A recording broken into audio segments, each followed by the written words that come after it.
नमस्कार, आप देख रहे हैं अब तक टीवी चैनल। हमारे संवाददाता रूपेश रावते ने बालाघाट मध्य प्रदेश से जानकारी देते हुए बताया, बालाघाट पुलिस द्वारा एकल सुविधा केंद्र के माध्यम से वीरांगना रानी आवंतीबाई स्टेडियम में आयोजित रोजगार मेला सफलतापूर्वक संपन्न हो गया। मेले में सैकड़ों युवक युवतियों को प्रशिक्षण व रोजगार के अवसर मिले। बालाघाट पुलिस का यह प्रयास युवाओं के लिए एक सराहनीय पहल माना जा रहा है।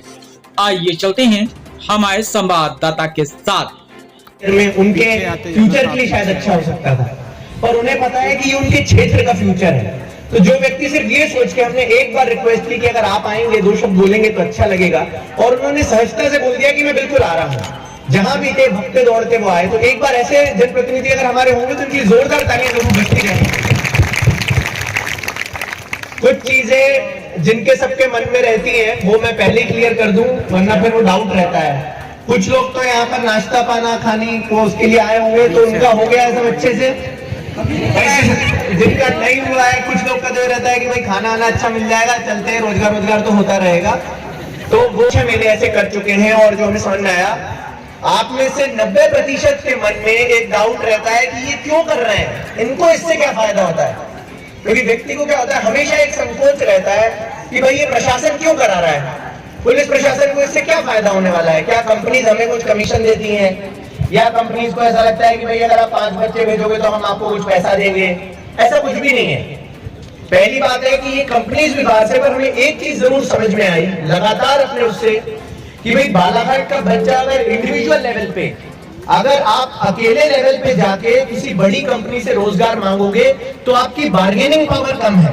बार्गेनिंग पावर का क्या मतलब होता है कि भाई आपको किसी से कोई चीज चाहिए, आप उसके अवज में उसको क्या दे सकते हो जिसके कारण वो आपको वो चीज दे।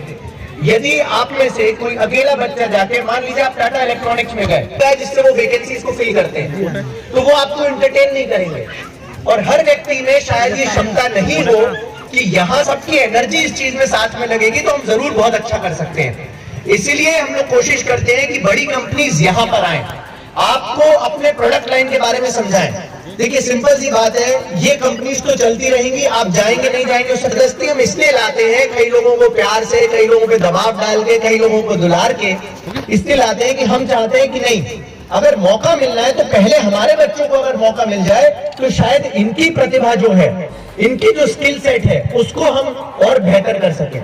इसलिए आपको ऐसा लगता होगा देख के, अभी चंद्रवंशी जी बता रहे थे, आशीष मिश्रा बता रहे थे, उससे पहले वंदना बता रही थी कि भाई इन कंपनीज का कोई फायदा होता होगा यार, तभी तो आते हैं बार बार। हर व्यक्ति ये सोचता है कि यार कुछ तो फायदा होगा, कुछ तो छुपा फायदा होगा इस व्यक्ति का कि ये हमें क्यों देना चाह रहा है। भाई हम कई बार बोलते हैं कि हमारे देश में बेरोजगारी एक समस्या है, तो फिर ऐसा क्यों है कि रोजगार वाले खुद आके रोजगार देना चाह रहे हैं। भाई वो इसलिए है कि वो हमारे साथ कोऑर्डिनेशन करके, उनको भी फैसिलिटेशन अच्छा होता है, उनको पता है कि अगर यहाँ से सिलेक्ट होकर बच्चे जाएंगे तो वो अच्छे बच्चे रहेंगे, वो ऐसे बच्चे रहेंगे। तो किन के लिए काम करना चाहिए? जो ग्रामीण क्षेत्र का युवा है, जिसके पास रोजगार के अवसर बहुत कम है, जिसने कम पढ़ाई लिखाई करी है, उनके लिए हमें काम करना है। किसी कारण बस उसने कम पढ़ाई लिखाई की तो मिलना चाहिए कि नहीं मिलना चाहिए? मिलना चाहिए ना।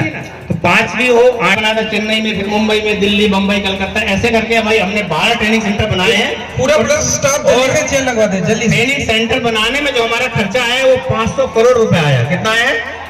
500 करोड़।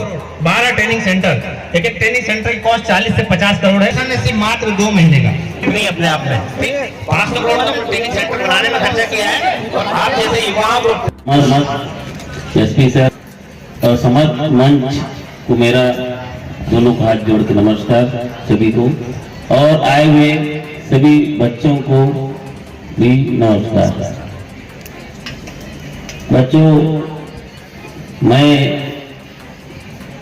जो हमारे विधायक सर बोले हैं कि बहुत बड़े बिल्डर है, एक दिन था और है और रहेगा। और थे बिल्डर काम कर रहा था, बिल्डर से फिर व्यापार दूसरा बिजनेस था उसमें आ गया। पर ये कहानी मेरी भी ऐसी है, मैं 8वीं पढ़ने के बाद 9वीं में गया और पढ़ने में मेरा दिमाग नहीं था। मैं गांव छोड़ के घर में नहीं बताया, किसी को नहीं बताया, भाग गया। मेरी कहानी गांव छोड़ के भाग गया। और 1 साल के बाद में मेरा बड़ा भाई आया मुझे लेने के लिए, नागपुर में था उस टाइम, और मुझे लेके आया। फिर आया, कुछ दिन रहा और फिर भाग गया, क्योंकि मेरे मन में एक लक्ष्य था और मैं मजदूरी करता था। और ज्यादा दिन में मजदूरी भी मैं 6 महीना साल भर किया। उसके बाद में सुपरवाइजरी में मेरे को, मेरा व्यवहार, मेरा काम, मेरा रहन सहन देख के मुझे सुपरवाइजर बना दिए। ऐसा लोगों को देख के मेरे अंदर कभी दूसरे को देख के जलने की मनसा नहीं रही। दूसरे को देख के मेरे अंदर में रही सीखने की मनसा। ये क्या करते हैं, कैसे करते हैं, कैसे व्यापार करते हैं, कैसे बिजनेस करते हैं, मैं उसके ऊपर बहुत मोटिवेट होता था, बहुत ध्यान से सुनता था, देखता था। मीटिंगों में जाता था, बहुत एक लक्ष्य, एक चीज से काम करता था, देखता था उनको भी। और उसी को देखते हुए छोटी सी ठेकेदारी चालू किया। लक्ष्य तो बहुत बड़ा रखा था और थोड़ा करके भगवान ने मुझे आज यहाँ खड़ा किया। वो सभी आप लोगों के आशीर्वाद है। और मेरा लक्ष्य है कि मैं पढ़ा नहीं हूं, पर मैं अपने बच्चों को पढ़ाऊंगा। और मैं 28 साल से बेंगलोर में रह रहा हूं। मेरा MBA 1200 रुपये साधन लेता था, मेरे साथ में काम करता था, सिविल इंजीनियर। आज वो कर्नाटक के पूरे विधायक, पूरे मंत्री, CM, जहां तक कि हमारे मोदी जी से भी मिल चुके हैं। इतने बड़े व्यापारी बन गए होंगे, अरबों के मालिक। जो आज हमारे विधायक साहब बोल रहे हैं वो हकीकत सही है। अगर लक्ष्य रखोगे तो आगे बढ़ोगे। तो मेहनत किए, हम लोग आगे बढ़े, पर अपना एक ही है कि अपने साथ में हम दूसरे को बढ़ाने की कोशिश करें।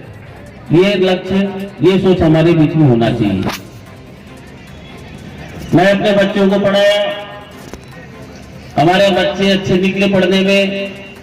बाद में हमारे बड़े बेटे ने IFT का एग्जाम, पापा जी बोलते मैं एग्जाम देता हूँ IFT का। पहले तो IIM के लिए तैयारी कर रहे थे, फिर IFT के लिए बोलते पापा जी